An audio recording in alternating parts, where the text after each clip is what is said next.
Bumisita sa bansa ang Korean Ladies Generation na CCSS. Mula sa 7 orihinal na miyembro ay 4 ang nakasama sa kanilang Manila Tour. Ito ay sina Mi Sun Kim, Jong Sok-yu, Shin Ji-gyun at Yoon Kyung Park.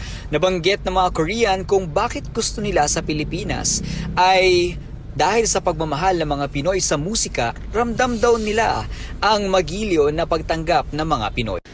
Nice to meet you. I'm Jong-soo. As you can see, taking charge for visual part for CCSS Ladies Generation from Korea. Thank you. 되게 즐겁게 있다 가고 싶습니다.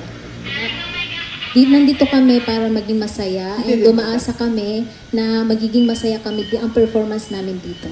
Ang iconic Filipino song na Sayang na Sayang ng bandang Aegis ang Tagalog song na paborito ng grupo at nagpasample pa sila ng kanilang rendition nito.